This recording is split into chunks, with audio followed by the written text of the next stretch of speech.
హైదరాబాద్ కోకాపేటలో హైడ్రా అధికారులు భారీ ఆపరేషన్ నిర్వహించారు. అక్రమ నిర్మాణాలను కూల్చివేసి కబ్జాలకు గురైన స్థలాలను స్వాధీనం చేసుకున్నారు. కోకాపేట కొత్త చెరువు వద్ద 22 ఎకరాల మేర అక్రమాలను తొలగించగా కైతలాపూర్లో రోడ్డును ఆక్రమించి నిర్మించిన షెడ్లను నేలమట్టం చేశారు. కోకాపేట కొత్త చెరువు FTL బఫర్ జోన్ పరిధిలో అక్రమంగా నిర్మించిన భారీ కాంపౌండ్ వాల్స్, రేకుల షెడ్లను హైడ్రా సిబ్బంది తొలగించారు. ఈ ఆపరేషన్లో దాదాపు 22 ఎకరాల మేర భూమిని కబ్జాదారుల నుంచి స్వాధీనం చేసుకున్నారు అధికారులు.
హైదరాబాద్ కోకాపేటలో హైడ్రా అధికారులు భారీ ఆపరేషన్ నిర్వహించారు. అక్రమ నిర్మాణాలను కూల్చివేసి కబ్జాలకు గురైన స్థలాలను స్వాధీనం చేసుకున్నారు.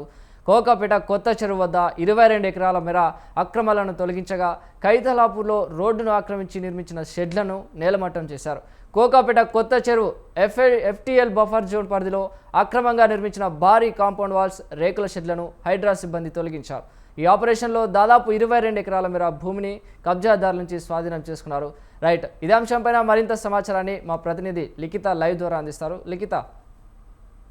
చిరంజీవి, ఇప్పటికే కోకాపేట ప్రాంతంలోని ఈ యొక్క కొత్త చెరువుకు సంబంధించి హైడ్రా అధికారులు మరొకసారి దూకుడు పెంచారని చెప్పుకోవచ్చు. మొత్తంగా ఈ యొక్క చెరువు పరిమాణం వచ్చేసి దాదాపుగా 72 ఎకరాలు ఉండగా దాంట్లో 22 ఎకరాలు కబ్జాకు గురైనట్లుగానైతే తెలుస్తోంది. ఇందులో భాగంగానే ఈ యొక్క గోల్డ్ ఫిష్ విల్వాస్కు సంబంధించిన వాళ్ళు దాదాపుగా 1.20 ఎకరాల భూమిని కూడా ఇప్పటికే వాళ్ళు స్వాధీనం చేసుకొని అక్కడ కొన్ని పార్కులు, అదేవిధంగా రన్వేలు ఏర్పాటు చేయడంతో పాటు ఇటు దాదాపు 20 ఎకరాలను అయితే విల్లాలు నిర్వహిస్తున్నట్లుగానైతే సమాచారం అందుతుంది. సో ఈ సమాచారం మేరకు బేస్ చేసుకొని పూర్తి స్థాయిలో హైడ్రా అధికారులు ఆ యొక్క నిర్మాణాల ప్రాంతానికి వెళ్ళడం కావచ్చు, అక్కడున్న నిర్మాణాలను తొలగించే ప్రయత్నం కూడా చేశారు. ఇప్పటికే సక్సెస్ఫుల్గా పూర్తి స్థాయిలో అక్కడున్న కొన్ని నిర్మాణాలను కూడా తొలగించడం అయితే జరిగింది.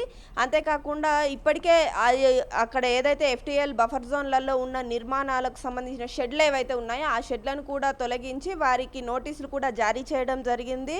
ఆ యొక్క భూమిని కూడా స్వాధీనం చేసుకొని మొత్తంగా ఆ చెరువు అభివృద్ధికి సంబంధించి పాటుపడతామంటూ ఇప్పటికే అధికారులు చెప్పిన పరిస్థితి కనిపిస్తుంది. హైదరాబాద్ నగర వ్యాప్తంగా కూడా ఇప్పటి వరకు చూసుకున్నట్లయితే ఇటు కుక్కట్పల్లి ప్రాంతంలో కావచ్చు, అటు మాదాపూర్ కావచ్చు, మంచిరేవుల, అదేవిధంగా ఇటు రంగారెడ్డి జిల్లాలు పూర్తి స్థాయిలో ఎక్కడా కానీ ప్రభుత్వ భూములు ఆక్రమణకు గురవుతున్నాయో ఆ భూముల దగ్గరికి వెళ్ళడం, FTL బఫర్ జోన్ పరిధిలోని నిర్మాణాలు ఏవైతే ఉన్నాయో వాటన్నిటిని తొలగించడం, అనంతరం వారికి నోటీసులు జారీ చేయడంతో పాటు ఉన్న ఆ ప్లేస్ ఏదైతే ఉందో దాన్ని మళ్ళీ చదును చేసి ఏదైతే ఈ యొక్క చెరువులకు ఉపయోగించడం కావచ్చు. రీసెంట్గా మనం చూసుకున్నట్లయితే బతుకమ్మ చెరువు ప్రాంతం ఏ విధంగా క్లీన్ చేసి అద్భుతంగా ఓపెన్ చేస్తారో అదే రీతిలో ఇప్పుడు ఈ యొక్క కొత్త చెరువు కూడా చేసే అవకాశాలు కూడా ఉన్నట్లుగా సమాచారం అయితే అందుతుంది. పూర్తి స్థాయిలో ఇప్పటి వరకు మరికొన్ని డీటెయిల్స్ కూడా దానికి సంబంధించి త్వరలోనే బయటికి ఇస్తామంటూ కూడా చెప్పారు. ఏ విధంగా ఆ చెరువు నిర్మాణం ఉండబోతుంది, ఇప్పటి వరకు